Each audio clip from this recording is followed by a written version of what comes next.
Hi friends, ഇന്ന് നമുക്ക് തനി നാടൻ പലഹാരമായ ഉന്നക്കായ എങ്ങനെയാണ് തയ്യാറാക്കാൻ നോക്കാം. അപ്പോൾ നേരെ വീഡിയോയിലേക്ക് പോവാം.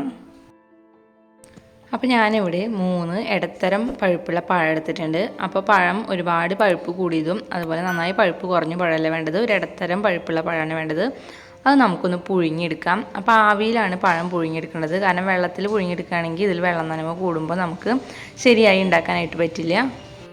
അപ്പോൾ പഴം മുഴുവനായോ അല്ലെങ്കിൽ കഷ്ണങ്ങളാക്കിയിട്ടോ പുഴുങ്ങിയെടുക്കാവുന്നതാണ്. അപ്പോൾ പുഴുങ്ങിയെടുത്തിട്ടുള്ള പഴത്തിൻ്റെ സൈഡിലുള്ള നാരുകളെല്ലാം ഒന്ന് എടുത്ത് മാറ്റണം. അതിനുശേഷം ഈ പഴത്തിൻ്റെ ഉള്ളിലുള്ള ആ കുരുക്കളെല്ലാം, ആ കറുത്തിട്ടുള്ള കുരുക്കളെല്ലാം തന്നെ എടുത്ത് മാറ്റണം. അപ്പോൾ നാരുകളും ഉള്ളിലുള്ള കുരുക്കളെല്ലാം എടുത്ത് മാറ്റി കഴിഞ്ഞാൽ പിന്നെ നമുക്കിത് കുറേശ്ശെ ഒരു മിക്സിയുടെ ചെറിയ ജാറിലിട്ടിട്ട് നമുക്ക് നന്നായി ഒന്ന് അരച്ചെടുക്കാം.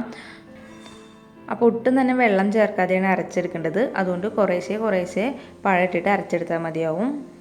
ഒട്ടും കട്ടകളൊന്നും ഇല്ലാതെ കിട്ടാൻ വേണ്ടിയിട്ടാണ് നമ്മൾ മിക്സിയിലിട്ട് അരച്ചെടുക്കുന്നത്. അല്ലാന്നുണ്ടെങ്കിൽ നന്നായി ഉടയ്ക്കാൻ പറ്റുന്നുണ്ടെങ്കിൽ അങ്ങനെ ഉടച്ചെടുത്താലും മതി. ഒട്ടും തന്നെ കട്ടകൾ പാടില്ല.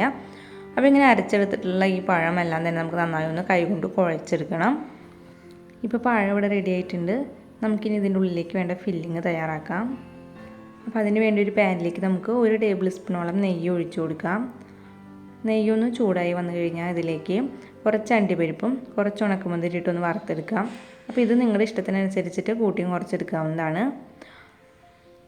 ഇതൊന്ന് ഫ്രൈ ആയി വന്നു കഴിഞ്ഞാൽ പിന്നെ ഇതിലേക്ക് നമുക്കൊരു 1/2 കപ്പ് നാളികേരം ചിരകിയത് ഇട്ട് കൊടുക്കാം.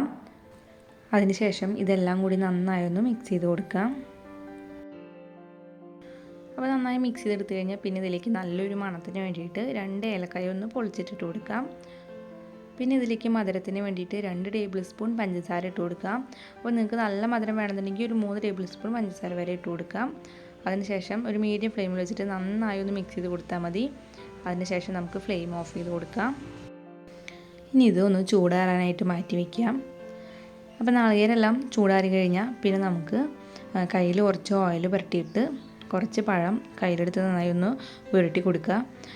അതിനുശേഷം ഇതേപോലെ ഒന്ന് പരത്തിയെടുക്കാം. അപ്പോൾ ഒന്ന് പരത്തിയെടുത്ത് കഴിഞ്ഞാൽ പിന്നെ നമുക്കിതിലേക്ക് നാളികേരം നിറച്ച് കൊടുക്കാം. അതിനുശേഷം 2 അറ്റവും കൂടി നമുക്കൊന്ന് യോജിപ്പിച്ച് കൊടുക്കാം. അതിനുശേഷം ഇത് റോൾ ചെയ്തെടുക്കാം. അപ്പോൾ നാളികേരം ഒന്നും തന്നെ പുറത്തേക്ക് വരാത്ത രീതിയിലാവണം നമ്മളിത് റോൾ ചെയ്തെടുക്കേണ്ടത്. അപ്പോൾ ഇതേപോലെ തന്നെ നമുക്ക് എല്ലാം അതൊന്ന് റോൾ ചെയ്തെടുക്കാം.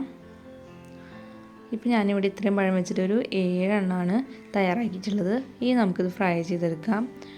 അപ്പോൾ ഫ്രൈ ചെയ്യാനായിട്ട് ഒരു പാനിൽ ഓയിൽ ഒഴിച്ചിട്ടുണ്ട്. ഓയിൽ നന്നായി ചൂടായി കഴിഞ്ഞാൽ നമുക്കിത് ഓരോന്നായിട്ട് ഇട്ട് കൊടുക്കാം.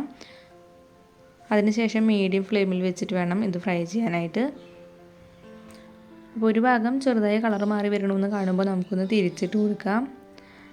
അപ്പോൾ ഇങ്ങനെ തിരിച്ചു മറിച്ചിട്ട് കൊടുത്തിട്ട് ഇത് ബ്രൗൺ കളറാവുന്ന വരെ ഒന്ന് ഫ്രൈ ചെയ്തെടുക്കാം.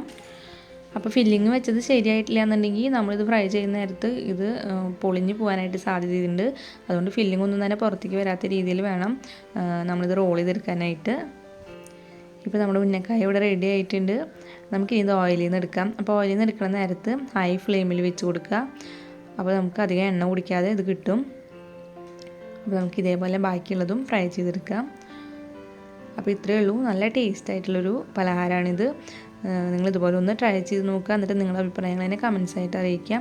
പിന്നെ ഈ വീഡിയോ ഇഷ്ടപ്പെട്ടാൽ ലൈക്ക് ചെയ്യാനും ഷെയർ ചെയ്യാനും മറക്കരുത്. പിന്നെ എൻ്റെ ചാനൽ ഒന്ന് സബ്സ്ക്രൈബ് ചെയ്യണേ. അപ്പം ഇനി വേറൊരു വീഡിയോ ആയിട്ട് കാണാം. അതുവരേക്കും എല്ലാവർക്കും ബൈ.